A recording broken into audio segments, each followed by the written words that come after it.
Insurance law के पहले video में हमने इंश्योरेंस की प्रकृति यानी कि उसके नेचर के बारे में चर्चा की थी। आज की वीडियो में बीमा के सिद्धांतों के बारे में चर्चा करेंगे कि किन नियमों और सिद्धांतों पर बीमा आधारित होता है। बीमा के सिद्धांतों को अध्ययन करने के लिए हम दो भागों में विभाजित करेंगे, सामान्य सिद्धांत यानी जनरल प्रिंसिपल्स और विधिक सिद्धांत या वैधानिक सिद्धांत मतलब लीगल प्रिंसिपल्स। बीमा के दो सामान्य सिद्धांत हैं जिन पर बीमा पूर्णतः आधारित है। पहला है सहकारिता का सिद्धांत यानी कि प्रिंसिपल ऑफ कोऑपरेटिव। बीमा का सिद्धांत सहकारिता पर आधारित है। इसमें एक सबके लिए और सब एक के लिए सिद्धांत का पालन होता है। बीमा में प्रत्येक व्यक्ति एक सामान्य कोष में एक धनराशि अर्थात प्रीमियम जमा करवाता है और धनराशि जमा कराने वाले किसी भी व्यक्ति को अगर भविष्य में नुकसानी या हानि होती है तो उस कोष से उसकी क्षतिपूर्ति की जाती है।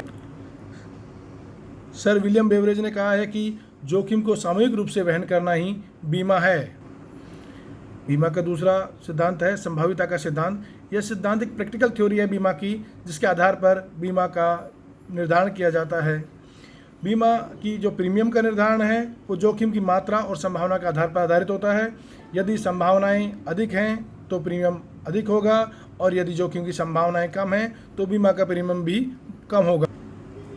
यह थ्योरी ये बताती है कि पास्ट में जो हो चुका है फ्यूचर में उसका रिपीटेशन हो सकता है, किंतु यह केवल एक पॉसिबिलिटी है, केवल संभावना है। अतः ये माना जा सकता है कि बीमा संभावना पर पूर्णतः आधारित होता है। अब हम लीगल थ्योरी या विधिक सिद्धांत पर चर्चा करेंगे। इसमें पहला सिद्धांत है बीमा योग्य हित का सिद्धांत। बीमा के अंतर्गत उन्हीं हितों का बीमा करवाया जा सकता है जिसमें बीमा करवाने वाले का हित निहित है। जिस संपत्ति या वस्तु में बीमाकर्ता का अधिकार निहित नहीं है उस संपत्ति और वस्तु का बीमा कंपनी के द्वारा नहीं किया जाएगा और ना ही बीमित व्यक्ति द्वारा उसका बीमा करवाया जा सकता है। दूसरा सिद्धांत है परम सद्विश्वास का सिद्धांत। इस सिद्धांत में यह है कि बीमा करवाने वाले और बीमा कंपनी के बीच एक विश्वास होता है कि उनके द्वारा एक दूसरे को सही और पूरी जानकारी उपलब्ध कराई जाएगी। किसी भी तरह का कोई तथ्य किसी भी पक्षकार के द्वारा छिपाया नहीं जाएगा। जैसे कोई मेडिक्लेम पॉलिसी करवाई जाती है तो बीमाकर्ता का दायित्व है कि उसके द्वारा स्वास्थ्य संबंधी सभी जानकारी बीमा कंपनी को उपलब्ध कराई जाए और बीमा कंपनी का भी ये दायित्व है कि वो सभी प्रकार के नियम शर्तें बीमा करवाने वाले व्यक्ति को स्पष्ट तौर पर बताए।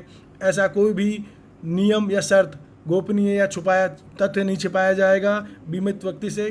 तो इस तरह ये सद्विश्वास का सिद्धांत है। बीमाकर्ता बीमित पर और बीमित बीमाकर्ता पर विश्वास करेगा। तीसरा सिद्धांत है आश्वासन का सिद्धांत। बीमा करवाने वाले व्यक्ति को आश्वासन दिया जाता है कि भविष्य में होने वाले नुकसानी से बीमा कंपनी उसे संरक्षण प्रदान करेगी। ये आश्वासन बीमा कंपनी द्वारा बीमित व्यक्ति को प्रदान किया जाता है। नेक्स्ट है क्षतिपूर्ति का सिद्धांत, जो एक मूल सिद्धांत है बीमा का। इस विषय में यह है कि बीमा कंपनी द्वारा बीमा करवाने वाले व्यक्ति को क्षतिपूर्ति का आश्वासन दिया जाता है और भविष्य में होने वाली बीमित वस्तु की क्षतिपूर्ति बीमा कंपनी द्वारा की जाती है। नेक्स्ट है स्थान ग्रहण का सिद्धांत। इसमें यह है कि जब बीमित व्यक्ति को कोई क्षति होती है तो वह क्षति बीमा कंपनी द्वारा भुगतान की जाती है। ऐसी स्थिति में यह माना जा सकता है कि जो नुकसान बीमित व्यक्ति को होने वाला था वो नुकसान बीमा कंपनी को हुआ और बीमा कंपनी ने बीमित का स्थान ग्रहण करके उसको उस क्षति को अपने ऊपर ले लिया और उसकी पूर्ति बीमित व्यक्ति को प्रदान कर दी। नेक्स्ट है अंशदान का सिद्धांत।